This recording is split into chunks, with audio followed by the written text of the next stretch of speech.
Aujourd'hui, dans le cadre de notre émission Let's Talk Business, nous avons le plaisir d'accueillir Laurence Zemmour de Laurence Zemmour Immobilier. Bonjour Laurence. Bonjour, comment ça va? Eh bien ça va, de toute façon il fait beau, Ouais, donc on ne va pas se plaindre, non. On est dans le pays du soleil. Même quand il ne fait pas beau, on ne se plaint pas non plus. On ne se plaint pas non plus, mais on est dans le pays du soleil Absolument. Et c'est quand même plus agréable. Exact.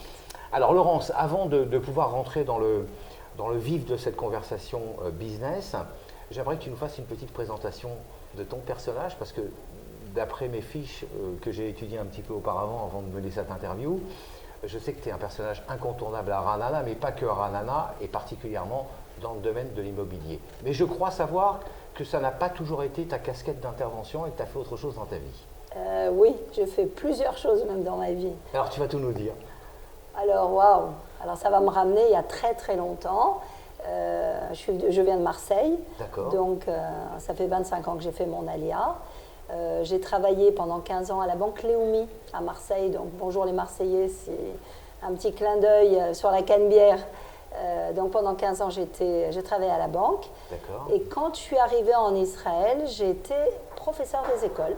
Tout simplement, j'ai enseigné le français dans les khativot, dans les collèges et dans les lycées pendant 6 ans. À Ranana? Pas à Ranana, à Kfar Saba et à Kochav Yair, qui est un petit yishuv à côté de Kfar Saba. Donc j'étais prof de français pendant 6 ans. Et ensuite, j'ai pris une année sabbatique pendant laquelle j'ai commencé à rendre service au départ à des amis qui cherchaient des biens, etc. Et puis je me suis prise au jeu, j'ai passé le diplôme, j'ai ouvert une agence à Ranana. Et puis doucement, voilà, je suis arrivée à ce que je suis aujourd'hui. Alors voilà. Ça fait combien de temps que tu es opérationnelle dans l'immobilier au niveau de ton agence à Ranana? Ça fait exactement 19 ans. D'accord. Et 19 ans au même endroit. Je suis assez fidèle. D'accord. En règle générale. Tu te situes où à Ranana? Alors, je me situe à la rue Arrouza 133. Ah, c'est l'artère centrale. Ouais, oui, bon, avec Ranana, Ranana, on peut difficilement se tromper, parce que c'est quand même une petite ville dont on parle beaucoup, mais c'est quand même une petite ville. Donc, je suis vraiment au milieu d'Arrouza. Et c'est un bureau que j'aime beaucoup. Et voilà, je ne change pas parce que j'aime beaucoup. Et voilà. Donc, alors, maintenant, pour rentrer un petit peu dans le vif du sujet, quels sont tes domaines de compétences au niveau de l'immobilier? Tu fais de l'achat, enfin tu fais de la vente, tu fais de la location, tu fais les deux en même temps, tu fais autre chose. Écoute, quelle est ton expertise? Écoute, je fais et de l'achat et de la vente, de la location, de la gestion de biens, du conseil, de l'investissement, un petit peu de commercial également. D'accord. Voilà, c'est à peu près ce que je sais faire. Ça englobe quand même pas mal de choses. Alors, effectivement, mon agence est à Ranana, mais nous travaillons également à Tel Aviv. Nous travaillons également dans la périphérie, si c'est Netanya, si c'est Kfar Saba. On a fait des investissements dans le sud, à Beersheva, à Bat Yam. Donc, on essaye d'aller dans des villes où on connaît le marché. Voilà, ce qui est important pour moi, c'est à partir du moment où je te conseille d'acheter quelque chose, de louer quelque chose ou même de t'aider à vendre quelque chose, je fais, comme on dit en hébreu, mes shiurebayit, c'est-à-dire je fais mes devoirs, je n'irai pas dans une ville, par exemple, si on me demande Jérusalem, j'ai de très bons contacts, je vais te bifurquer sur un collègue à moi en qui j'ai toute confiance. Donc tu établis des passerelles? Absolument, j'établis des passerelles, mais surtout, je ne mets pas mon nom sur n'importe quel produit et sur n'importe quel endroit. Voilà, parce que pour moi, ce qui est important, ce n'est pas la finalisation de l'affaire, mais c'est surtout le suivi, puisque depuis, grâce à Dieu, pratiquement 20 ans, je travaille beaucoup qu'avec des gens qui reviennent, qui m'ont conseillé, etc. Parce que j'estime que faire de l'immobilier en Israël, ce n'est pas comme faire de l'immobilier à Paris, à Lyon ou à Marseille, parce qu'il y a un aspect rikshi, émotionnel, qui est très important. Pourquoi très important? Parce que très souvent, l'achat, la vente, même la location, conditionne une réussite à l'Alia. Et pour moi, qui suis sioniste jusqu'au bout des doigts, pour moi, c'est important que les gens soient contents, que les gens restent et que je les conseille non seulement avec mon savoir, mais également avec mes tripes et avec mon amour du pays. quel est le profil? Je sais qu'il n'y a pas de profil type, mais je pense que tu vendais bien à un certain, j'allais dire, niveau de standing, parce que j'ai regardé un petit peu ton site internet, il y a des super villas, des super villas, des appartements somptueux, etc., bon, qui ne sont pas à la portée de n'importe qui, etc. Donc ça veut dire que quand même tu as un marché de niche, ou alors tu as des grands écarts entre un petit appartement à Ashdod pour un petit couple qui vient s'installer en Israël, et aussi bien une villa superbe, somptueuse, avec piscine, tennis à Ranana. Alors, je vais casser le mythe parce que tout le monde me dit oh là là, c'est super, mais je ne viens pas te voir parce que tu comprends, j'ai que 1,5 million de shekels. Voilà. Alors c'est faux. D'abord, je peux faire des locations à 4 000 shekels. Je respecte le budget de chacun. Il est vrai qu'au début de mon parcours, j'ai été beaucoup sollicitée pour des biens de haut standing, etc. Mais dans notre agence, nous traitons toutes les demandes. Toutes les demandes. C'est-à-dire que celui qui a 1,5 million de budget ou celui qui a 20 millions de budget, il va recevoir le même traitement de notre part parce qu'encore une fois, ce qui est important pour nous, c'est la réussite de la personne, c'est la satisfaction de nos clients et les conseils vont être les mêmes si tu viens faire une location chez moi ou si tu viens faire un gros investissement. Est-ce que tu es arrivé à briser justement, comme tu en parlais justement, cette réticence première du client qui se dit attends, je vais aller frapper à la porte de Laurence Zemmour Immobilier et c'est tout de suite des villas à 4 millions, 5 millions, 6 millions. Alors effectivement, on m'a souvent fait donc la réflexion et aujourd'hui dans mes publications, puisque je publie sur pas mal de supports, j'essaye justement de diversifier les publications. Ça peut être une maison à 12 millions de shekels, mais également un appartement à 2 millions de shekels. On essaye de diversifier les publications pour justement faire comprendre à nos clients que nous traitons toutes les demandes. Hier, j'étais avec un monsieur qui vient d'Ashkelon et qui veut louer un appartement. Et donc, à Ranana? À Ranana, bien entendu. Donc, Ashkelon, Ranana, il y a une grosse différence. Il y a une très grosse différence. Et effectivement, ce n'est pas évident de venir et de comparer et les prix et les produits qu'on peut avoir. Mais je me suis mise à sa disposition. Je continue à chercher pour lui parce que pour moi, c'est important. Alors, je suppose que tu n'es pas seule au sein de l'agence, que tu as une équipe d'intervention. Comment ça se passe? Comment ça s'organise? Alors, aujourd'hui, on est humble, nous. Aujourd'hui, nous sommes 4. D'accord. Nous sommes 4. Donc 4 agents immobiliers. Exactement, 4 agents immobiliers. Donc, nous essayons, parce que bien entendu, je ne peux pas tout faire toute seule, mais ce sont des gens en qui j'ai entièrement confiance, qui ont exactement la même devise que moi, qui est on place en haut de la liste d'abord l'intérêt de notre client et ensuite le nôtre. D'ailleurs, c'est pas tout à fait exact parce qu'en fait, l'intérêt du client et le nôtre est le même. Nous, ce qu'on veut, c'est une réussite. Ce qu'on veut, c'est de la satisfaction.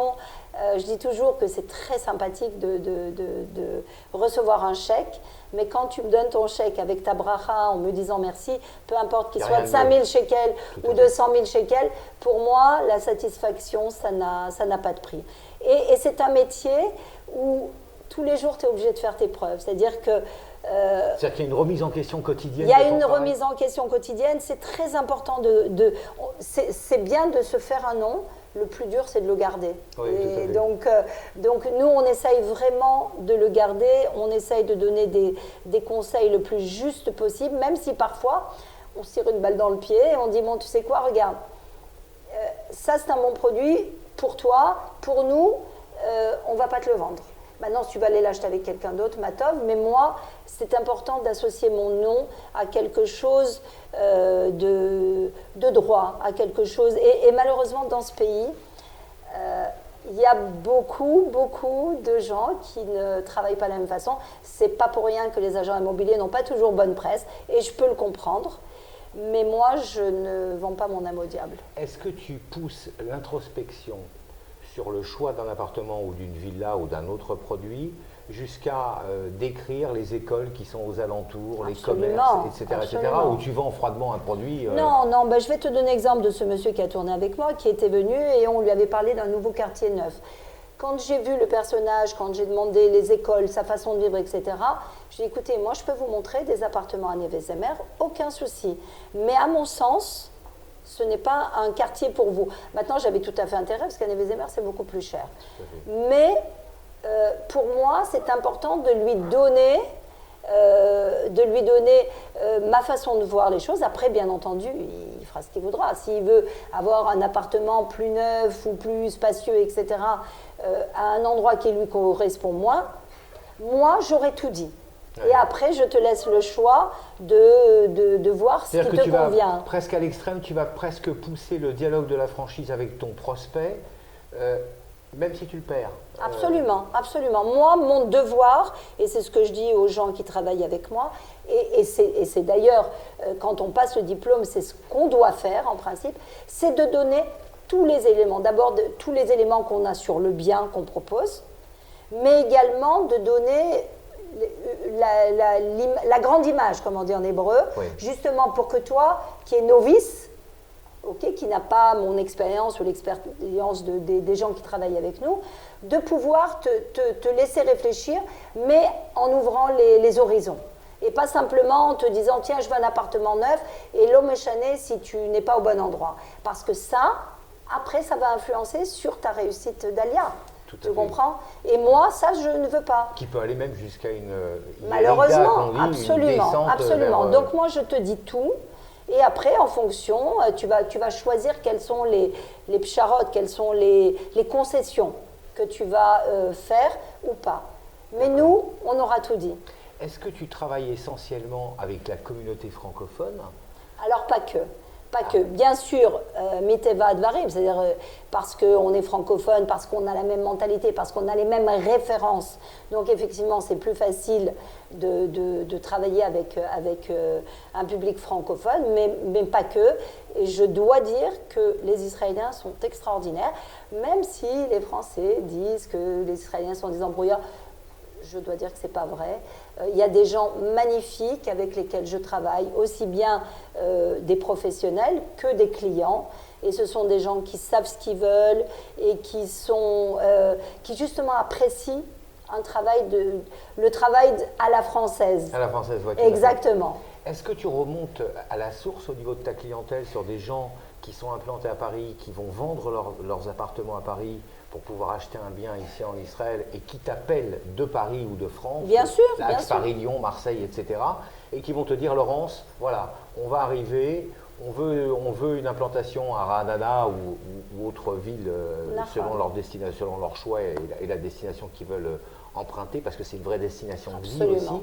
Est-ce que ça t'arrive? Est-ce que tu as des cas de figure comme ça? Bien sûr, bien sûr. Les gens, en règle générale, préparent leur alia. Donc, ils nous appellent. Alors, si c'est une location, on ne peut pas forcément fermer une location bien longtemps à l'avance. Mais par contre, ce qu'on fait, c'est que je leur envoie des exemples. Voilà, regardez, vous m'avez donné un budget de 2000 €, Bonaguide, vous avez telle prétention, voilà ce que pour votre budget vous allez pouvoir avoir. Aujourd'hui, ce que je vais vous envoyer, ça ne sera pas valable le jour où vous allez arriver, parce que la personne qui fait son alia… Là, tu parles au niveau de la location. Par exemple, au niveau de la location, mais même au niveau de l'achat, pareil, c'est important de faire un travail de préparation parce qu'il y a quand même un gros gap entre ce qu'on peut avoir en France pour tel prix et quand on arrive ici… Malheureusement, on est confronté toujours à une déception. Tout à fait. Comment j'ai vendu mon appartement dans le 16e et là, regardez ce que vous me proposez. Vous avez raison. D'abord, premièrement, on est dans un pays où est censé couler le lait et le miel. Ça, c'est la première des choses. On est sur la Terre Sainte. Et effectivement, il y a toujours une grosse déception par rapport aux produits. Donc, le fait de préparer le terrain, de montrer aux personnes ce qu'on peut avoir quand ils arrivent pour visiter des appartements, etc. Ils savent à quoi s'en tenir. Alors, soit ils vont me dire, bon, vous savez quoi, Laurence, on va augmenter notre budget parce que ça ne va pas être possible. Ou alors, ils vont faire des pcharotes et on va leur expliquer que le plus important, c'est d'être au bon endroit, que le plus important, c'est justement d'aller dans des écoles ou alors dans une communauté où ils vont pouvoir recevoir du soutien parce qu'une alia, c'est pas simple. Moi, j'ai fait mon alia il y a 25 ans, seule avec 4 enfants. Je sais ô combien c'est important d'avoir des béquilles, d'avoir une communauté, d'avoir des amis, d'avoir des gens qui vont être dans la même situation que nous et qui vont passer avec nous toutes les étapes de l'alia jusqu'à ce qu'enfin on puisse, entre guillemets, poser ses valises, malgré qu'on ne les pose pas peut-être toujours à 100% et jamais. Nos enfants, oui, moi aujourd'hui j'ai, Baruch Hashem, des petits-enfants, des petits Israéliens, et je sais que mes valises, donc elles sont posées. Donc profondément implanté en Israël. Ah, mais grave, et c'est ma plus belle satisfaction. Et j'encourage, même si c'est pas facile, et même si je comprends qu'une alia est difficile, surtout avec les prix, avec la baisse de l'euro, etc., je comprends tous ces questionnements. Mais malgré tout, c'est un pays magnifique et moi, j'engage vraiment les gens à venir. Est-ce qu'il y a des villes de prédilection pour les francophones qui ont envie justement d'avoir un ancrage avec d'autres francophones, etc. Parce que je sais que les francophones ont un sérieux problème au niveau de la langue. Il y a le barrage de la langue, c'est pas évident. Les ulpanes te mélangent des Russes, des francophones, etc. Les Russes beaucoup plus. C'est la meilleure façon d'apprendre. Les francophones sont un petit peu à la traîne. Ça, je sens le professeur qui est en train de parler. Exactement. Moi, j'ai appris comme ça. Je ne savais pas parler l'hébreu, je ne savais pas le lire. Et grâce à Dieu, aujourd'hui, je lis le journal tous les jours et tout va bien. Mais encore faut-il avoir l'envie de s'intégrer, parce que c'est important. L'intégration, elle passe également par la maîtrise de la langue. Il n'y a rien à faire. On ne peut pas vivre au banc de la société israélienne parce qu'on rate quelque chose dans l'intégration. Et honnêtement, on a quand même pas mal de choses aussi à apprendre en tant que francophone. Et vraiment, c'est important de le dire. Alors, au niveau de ton métier de l'immobilier, tu nous as parlé de location, tu nous as parlé d'achat d'appartements. Et est-ce que tu pourrais aussi nous parler de projets neufs? Est-ce que tu traites ce genre de dossier? Bien sûr. On fait que ça soit dans le domaine de l'investissement? Bien sûr, absolument. Alors, est-ce que ça vaut le coup d'ailleurs d'investir en Israël? Alors, ça vaut mis à part le côté sioniste, mais le rapport. Ce qui vaut le coup, la rentabilité est nulle. Oui. La rentabilité est nulle. La rentabilité est nulle, c'est clair. Si on cherche une rentabilité, surtout aujourd'hui, avec les taux d'intérêt qui ont augmenté, on a peut-être plus intérêt à laisser notre argent à la banque. Mais au niveau de la plus-value, c'est sûr que ça vaut la peine. C'est-à-dire que moi, je vends dans le cadre de mon métier, depuis pratiquement 20 ans, j'ai revendu plusieurs fois les mêmes biens et à aucun moment, je n'ai vendu des biens à perte. Au contraire. Même tout ne fait qu'augmenter. Et ça, ce côté-là, tu ne vas pas l'avoir en laissant ton argent à la banque. Tout à fait. Donc ça, c'est important. Le fait d'acheter, c'est vraiment dans la mentalité. D'abord parce qu'on peut difficilement avoir des baux de location sur le long terme, comme on pourrait avoir en France, par exemple. Difficilement, on va pouvoir avoir des gens qui vont nous louer un appartement 10, 15 ans d'affilée. En principe, c'est 1 an plus option, voire 2 plus option. Et après, soit le loyer est assujetti à une augmentation, soit la personne, parce que les Israéliens revendent beaucoup, vont te dire, écoute, je suis désolée, je veux vendre mon appartement, parce qu'ils font toujours la bascule, et tu es obligé, tous les 2-3 ans, d'être obligé de déménager. Donc ça veut dire qu'on est un peu condamné en tant que locataire en Israël à un certain nomadisme. Parce que si le propriétaire veut vendre son truc, absolument, ou te fait une augmentation, parce qu'ils ont le droit d'augmenter comme ils le veulent. Quand tu es en dehors de l'option et de ton contrat, si tu avais 2 ans plus option, à la fin de ta 3e année, effectivement, le loyer peut augmenter de ce qu'on veut. Pendant le contrat, non, c'est déjà prévu à l'avance. D'accord, c'est aussi pour ça qu'il faut avoir la vraie priorité de passer par une agence immobilière et pas de jouer les explorateurs sans pour autant avoir de protection avec des avocats israéliens dont on ne comprend pas un trait de mot, parce que pour les Français c'est important d'avoir un bon agent et un bon avocat. Ça, c'est très important. Pourquoi un bon avocat? Justement, parce que quand on traite... C'est lui qui va te régir le contrat? Exactement, c'est lui qui va vérifier, qui va te dire attention, ça c'est acceptable, ça ne l'est pas. Nous, on le fait aussi, on donne des conseils depuis tellement longtemps, on sait lire un contrat. On n'est pas avocat, bien entendu, pour autant, mais on sait voir où sont les écueils. Et c'est important, effectivement, d'avoir de vrais professionnels en face de nous. Maintenant, tu me parlais de projets neufs. Avant qu'on commence avec les projets neufs, par rapport aux locations. Quand on n'a pas les moyens d'acheter un bien qui correspond à nos besoins actuels, moi j'engage à acheter avec ce qu'on a. Même si on achète, et c'est comme ça que les Israéliens font. Ils achètent un petit bien. Ouais. Tu n'as pas les moyens d'acheter un penthouse à 4 millions de shekels, c'est Bessader. Va louer un penthouse, un beau penthouse. Si tu as 1 million de shekels de côté, achète un investissement. Ton argent va fructifier. Et à ce moment-là, ensuite, tu vas pouvoir acheter, vendre et acheter un peu plus cher, etc. C'est ce que les Israéliens font. Je me suis toujours demandé, mais comment ces Israéliens ils font? Et encore aujourd'hui, on me dit, mais comment chaque Israélien a un appartement? Tout simplement parce qu'ils achètent un studio et ils le revendent, ils achètent un 2 pièces et ils le revendent, ils achètent un 3 pièces. Et en attendant, ils sont en location. J'ai compris. Donc il ne faut pas que tu attendes d'avoir 4 millions de shekels parce que le temps que tu attends, les prix augmentent malheureusement. Oui, et puis le budget que tu auras pour 4 millions de shekels et avec les attentes que tu as par rapport à ce budget seront largement dépassées. Absolument. Donc c'est important d'investir, à mon sens, et de faire doucement, comme on dit en hébreu, pas à pas, pour justement atteindre après. D'accord. Alors je voudrais revenir au niveau des projets neufs. Parce que ça parle à beaucoup de gens aussi. Bien sûr, nous en avons. Alors aujourd'hui, la loi est un peu plus souple, puisque avant les projets neufs, le prix de ton appartement était indexé entièrement selon le coût de la construction. Aujourd'hui, les promoteurs ne peuvent indexer que 40% du montant de ton achat. Donc c'est quand même une bonne nouvelle. La mauvaise nouvelle, c'est que le taux d'inflation a flambé, que les intérêts concernant les prêts hypothécaires ont également flambé, donc ce n'est pas toujours évident. Mais ça te permet, par exemple, de payer au fur et à mesure.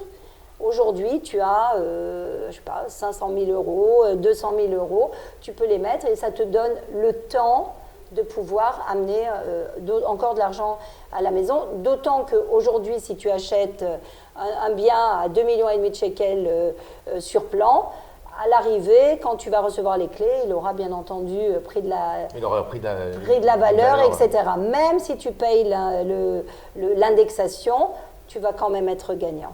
Alors après, il ne faut pas acheter de n'importe quel promoteur. Ça encore, c'est notre job. J'allais te dire, est-ce que tu fais le choix de certains Bien promoteurs entendu, avec qui tu absolument. bosses? Il y a des promoteurs avec lesquels on ne va pas travailler.